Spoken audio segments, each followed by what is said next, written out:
Everyone, welcome to a new video. Today we're going to do a post-Christmas build. This is for my cousin. I'm using a new camera today. I'm using the EOS T7i by Canon. Hopefully the audio is okay. I'm not sure. I don't have a shotgun mic for it yet, but I will be. I do have one ordered that will be coming in.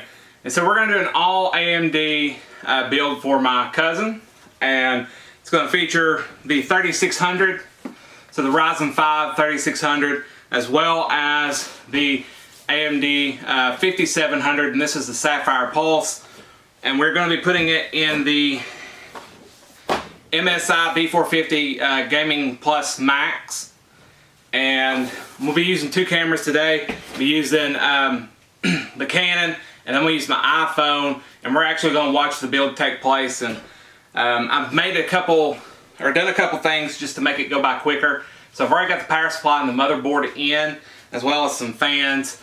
The only thing we have to do is actually put the rest of it together. So it should be a fairly quick video. Hope y'all enjoy it.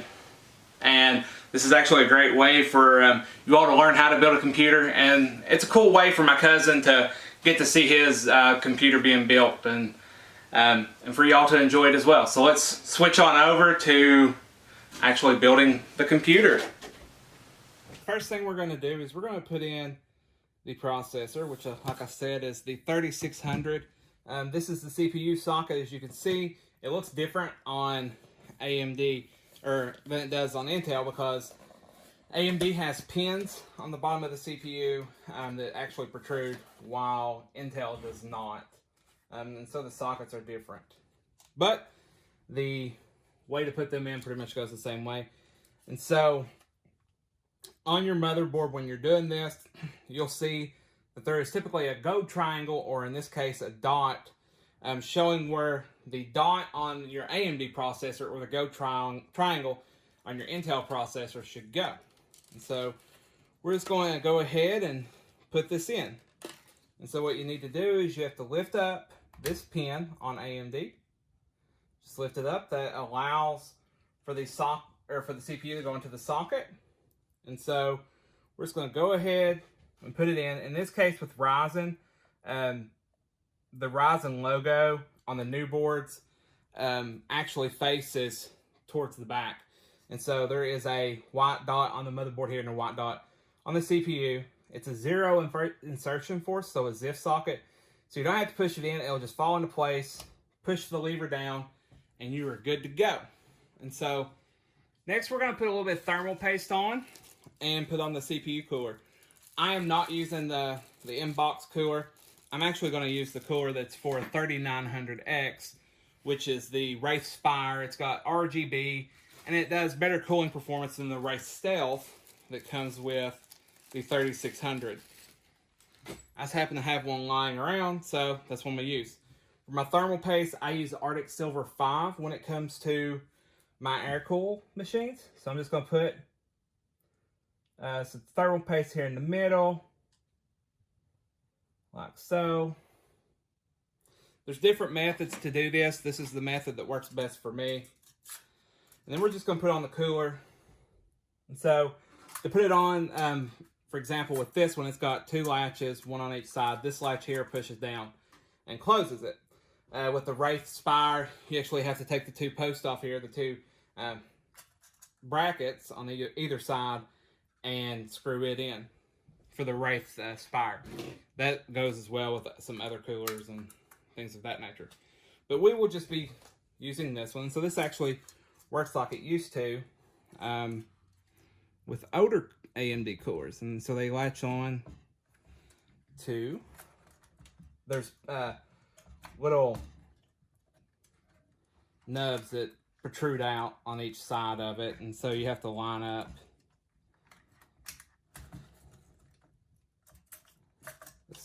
the cooler. Sometimes it can be a little bit cantankerous. You have to do it. You have to talk real pretty to it sometimes.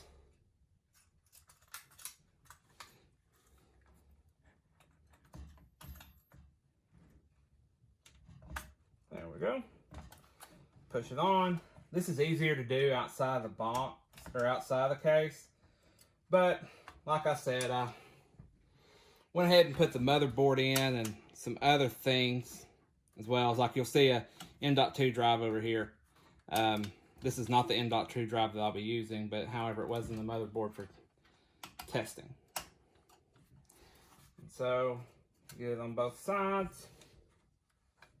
The second side can be a little bit harder to do. You just have to get it lined up just right. It's harder to do when you have fat hands.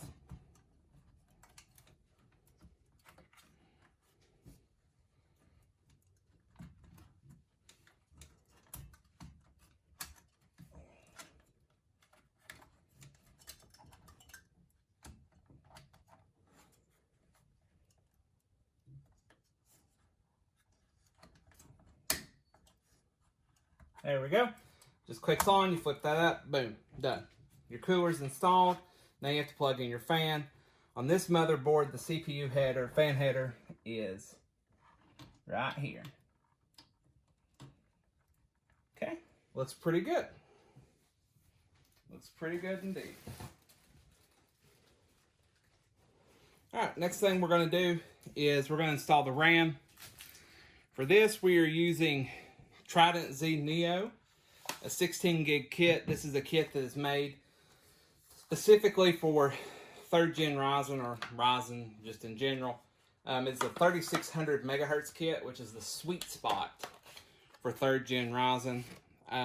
It's also RGB, so it's gonna look pretty saucy, as they say. It's very good looking RAM. Okay, so all you have to do is, for example, with an MSI motherboard, MSI typically uses slots 2 and 4. If you're just using a 2 gig or a 2 DIMM configuration, which is what this is, not 2 gig, but 2 DIMM, just put it in there, make sure everything lines up, push it down, clicks into place, good to go. So that's the first 8 gig stick. Here is our second 8 gig stick. You can get away with 8 gigs, so a 2x4 configuration. However, at the price that RAM is now, might as well let's go ahead and get that 16 gig. All right, next thing we're gonna do is we're gonna go ahead and we're gonna replace the M.2 drive here to a 1 terabyte drive. We're going to be using a 1 terabyte Intel 660p NVMe drive. And also in this system, there is a 1 terabyte Seagate Barracuda 7200 RPM drive. Doesn't really change the aesthetics any, but, you know, there are some nice looking drives. This is like the price to performance king. This is the AMD Ryzen of M.2 drives. You can get faster, but now it is noted that this is a B450 board, and so we don't have PCI Gen 4. However, if we were to have done an X570 board, we would have had that too. Well, we could have done that. So the next thing you're going to want to do, if you do this outside the box, put it in, line everything up, put your screws in, and then connect your power. And so on this one, we've got a 24-pin power right here, and over here is our 8-pin power. But we don't need to do that because it's already done. And so we will actually flip to the back here and get our PCIe connectors out. So this is a little bit of a bad shot, but I'm actually hooking up a 2 to 4 pin, or an adapter, so that I can run 2 fans, which are going to be the front fans, off of 1 adapter. And so I went ahead and did that. So here in the back, you can see our cables and everything. This is not a modular power supply, but we need to go ahead and make sure that we get our power cables out so that we can put the back on. I'm going to go ahead and I'm going to open up the 5700 here. It's comes in just a plain brown box for this one. Very well padded, however. Go ahead and see how much power we need.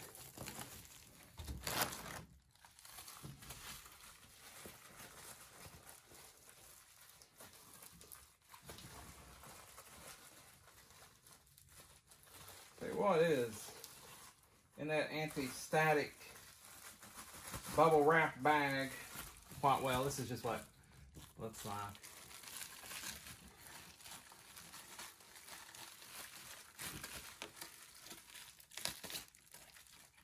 We'll split it a little bit. So here is the card.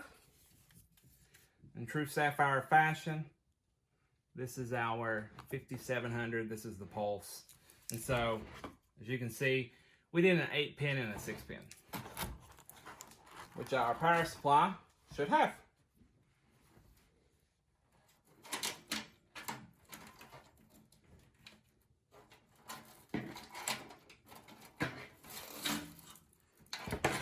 There we go. Like I said, it's not modular, but with the NZXT, this is an H500. With the H500, you do have the ability to kind of hide cables, and you can get away with not having a modular power supply. So we'll actually just kind of push that back in there. There we go. See, it goes in nice and snug. I think I forgot my other pin, my other connector. I did.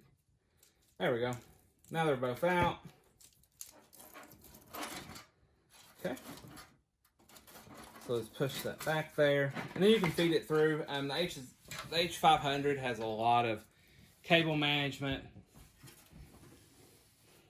So let's go ahead and push it through the cable management holes here.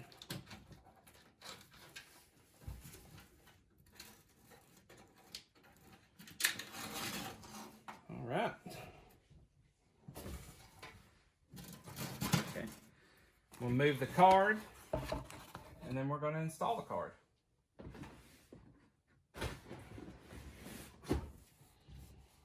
All right, so here we are. We're back. There we go. Flipped it around a little bit, get a different view of it. So we're going to put our pulse here. We're going to take the plastic off of it.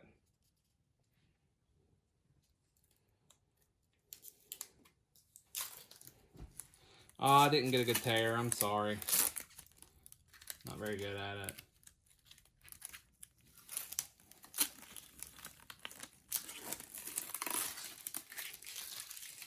There we go. We're just going to put it into the first PCI slot right here.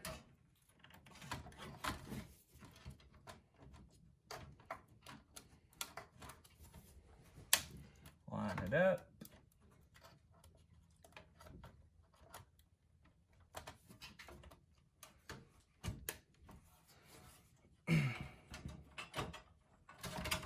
There we go.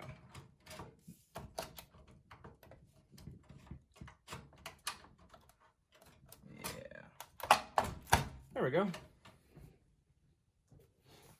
All right, now we just have to screw it in. Let me get a couple screws here.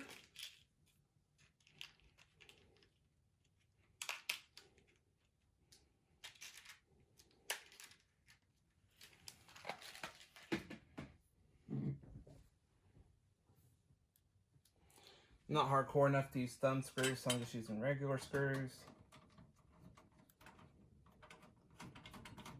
This one, the H500 doesn't come with thumb screws on the expansion slots anyways.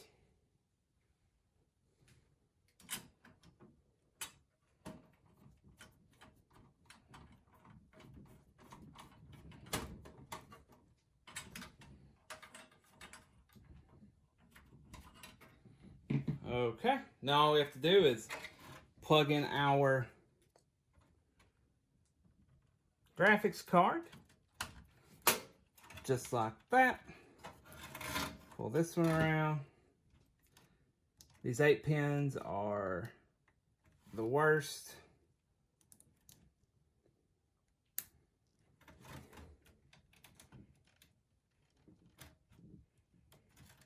They don't ever want to work right.